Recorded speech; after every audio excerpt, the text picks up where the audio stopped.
tinross natin na stitchel bout na kak. Saka sablon na na hen. Isa lang ang nabuhay sa itlog nila. Ito yung nabuli ng mga kapwa niya ibon na yan. Ang laki ng sugat niya sa ilong nung time na yon. Pero ngayon, masigla na siya.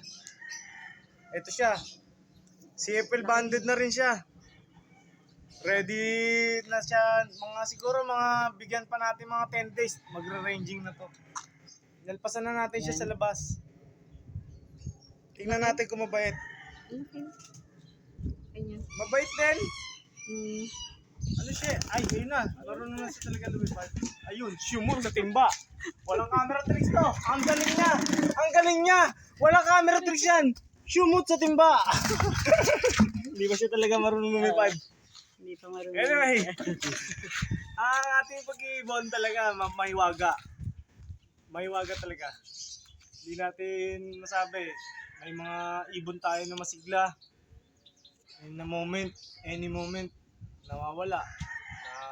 Dadagit na iba. Mas marami naman pagkakataon, napakasigla ng ibon, bigla naman magkakasakit. Kaya puro sacrifices talaga, puro sacrifice. Ang dami nating sacrifice bilang fancier. Andyan na yung mag-iisip ka kung saan ka kukuha ng pambili pato ka. Pero nandun pa rin talaga kasi yung saya.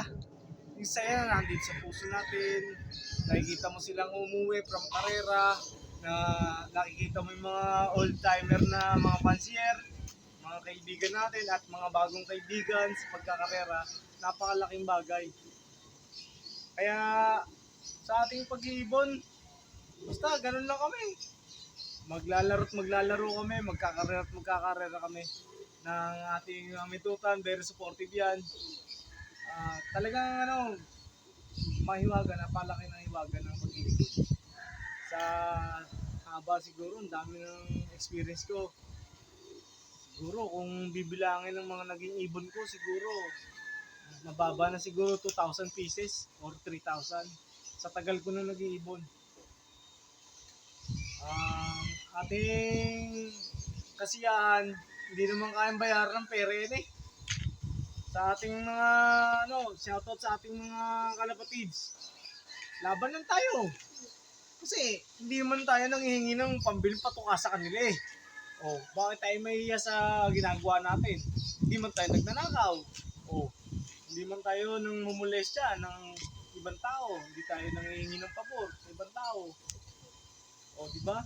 Ang kasiyahan natin, magkaroon ng pagkakataon na umiscore din sa karera, magkaroon ng pagkakataon na maiangat naman yung klase ng pag-iibon natin, maiangat natin yung sarili natin, sa pamayanan, maging sa pamilya. Siyempre, kumakain din mga anak natin. Nag-aaral. Eto sila, ang pinaka magagandang mga reward natin na makakuha sa kanila, yung pinalo nila tayo sa kanila. Yun talagang number one. Bonus talaga, yung makilala ka, dumulong ibon mo, yun ang pinaka-bonus. Kasi doon magsisimula yung inaangad natin na sinasabi natin na Bait winner. Talagang nasa blood natin ng pagkakalapate siguro. Tatanda ako nangangalapate siguro. Ito. Thank you guys. Keep supporting Tutan Love. Kasi iba't ibang mga pictures ang papakita ko sa inyo. Everyday, bibigyan ko kayo ng mga magandang knowledge. Magandang kaalaman. From preparation sa breeders, preparation sa mga YBs, preparation sa tossing ng ating mga warriors. Nga pala, sa ating mga manonood, taga-subaybay, napakasarap sa pakiramdam na nadadagdagan ang ating mga supporters at ang mga viewers.